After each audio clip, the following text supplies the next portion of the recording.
Assalamu alaikum and good afternoon to all dear friends,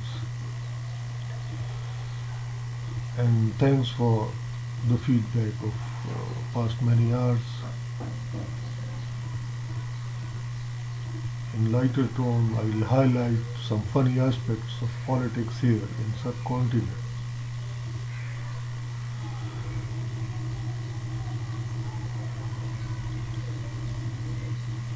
From last 70 years here in subcontinent, narrative common among politicians of subcontinent is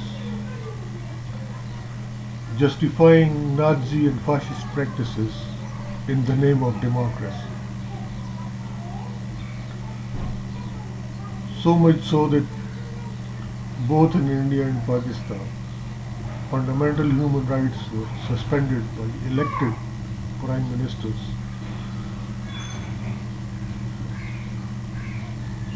in the name of promotion of democracy.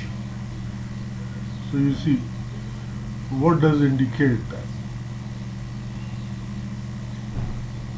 That indicates dominance of Nazi and fascist ideology among prevailing traditional politicians.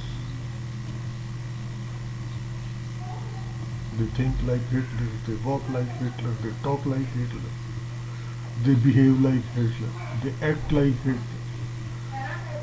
Not only in their personal lives, but in public lives as well as politicians.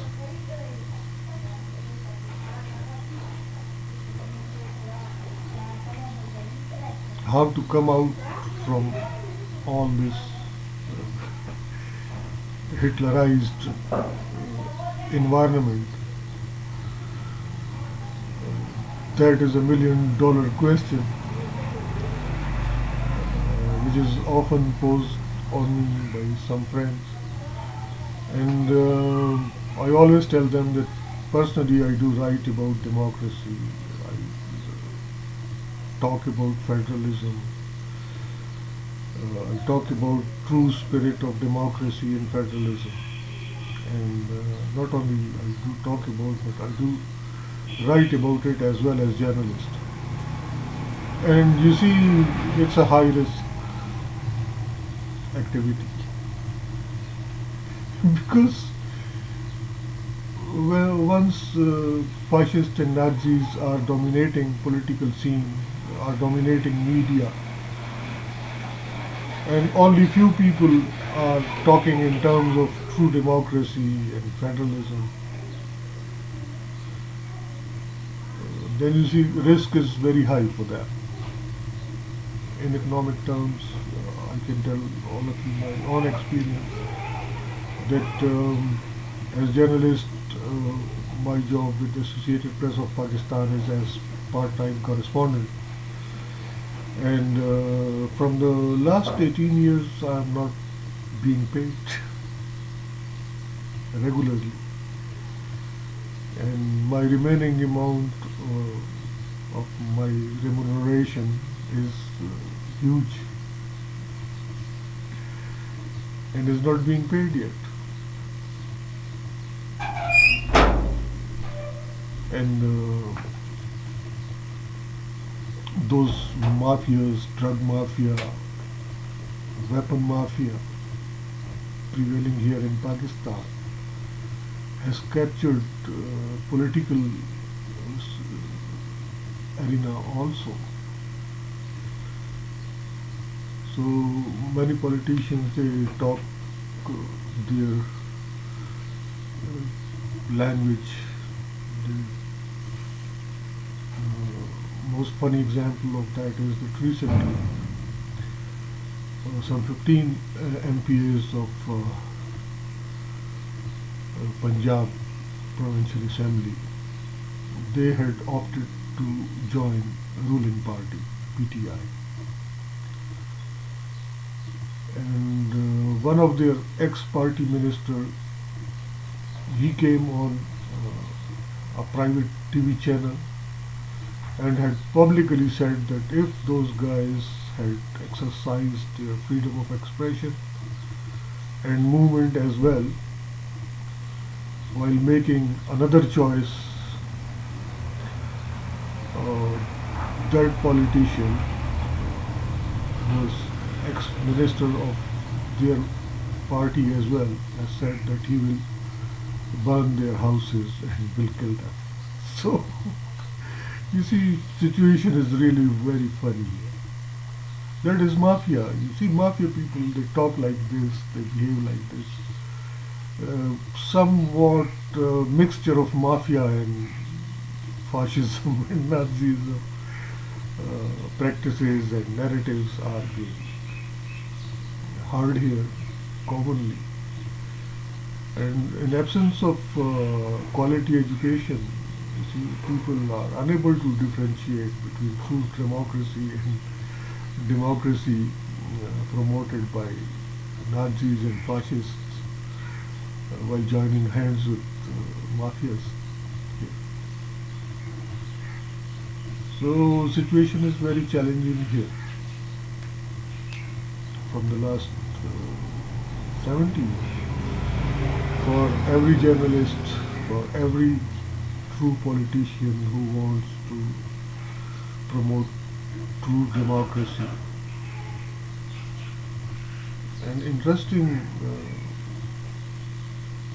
aspect of this whole episode is that all those whom are trying to promote true democracy, equipped with fundamental human rights, they are aware of the fact that by this way only they can improve economy of Pakistan. You see, when the democracy is there, when fundamental rights of the people are guaranteed, then environment is conducive for economic activity. And economy grows as it is being witnessed there in Europe, where democracy is there in true sense. Economic might of United States of America is a reality. True spirit of federalism prevails there, and people can enjoy their freedom of expression up to every extent, and by this way they serve the interest of the people of the country as well. So how long that will take to establish true democracy here in Pakistan, that is you see, concern of everyone, every sane person living in this beautiful Federation of Pakistan. And many of them, they are quite hopeful. Because good thing about people of Pakistan is that they learn quickly. If there is an option before them, if there are politicians whom are willing to promote true democracy, people will definitely turn towards them at large scale.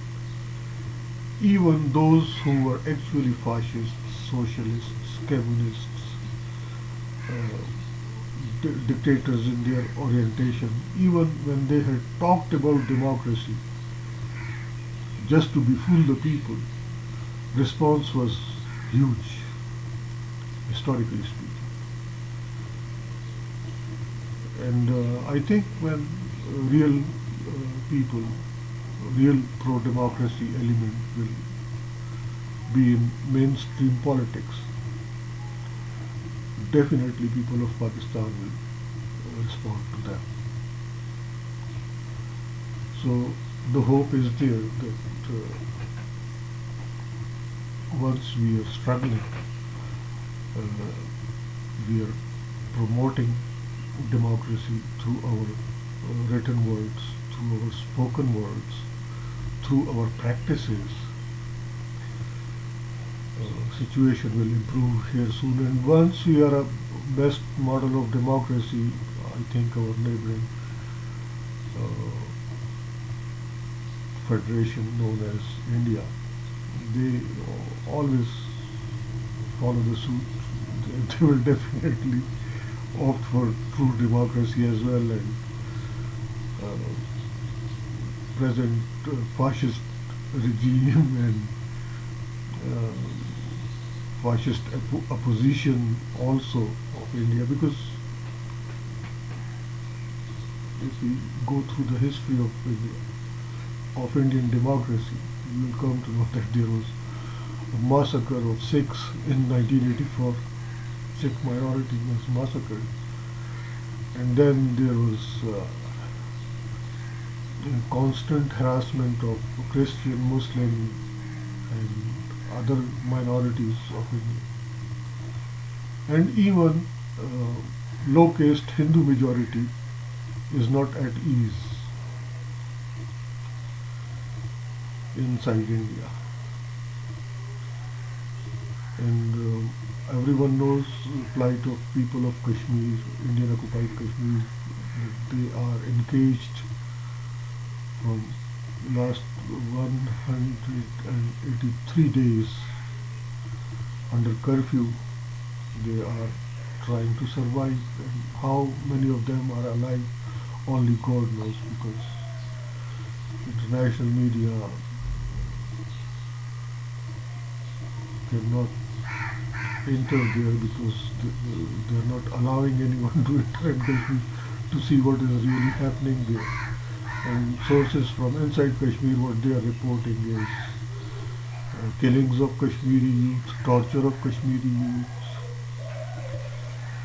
absence of food stuff and medicines for populace inside Indian occupied Kashmir. These are the present day realities there. Why all this is there? Because of the prevailing Nazi and fascist mindset dominating political scene in subcontinent, especially in India.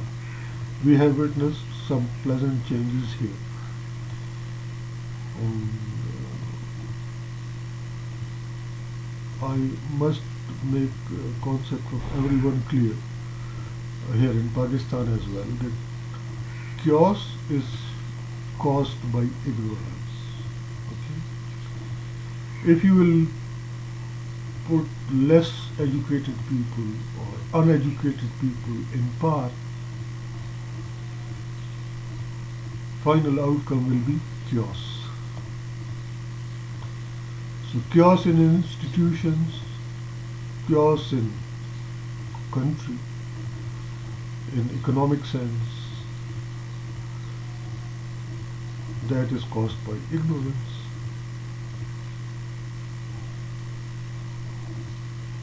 And once we are having clear concept about true democracy, and once we are willing to promote true democracy, then everything will be fine. True democracy means transparency, rule of law,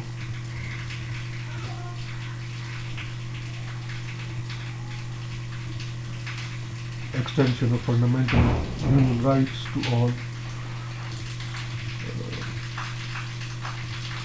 creation of true welfare state,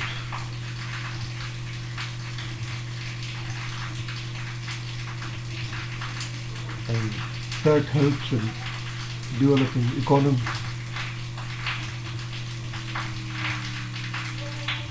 So what we require here is that we have to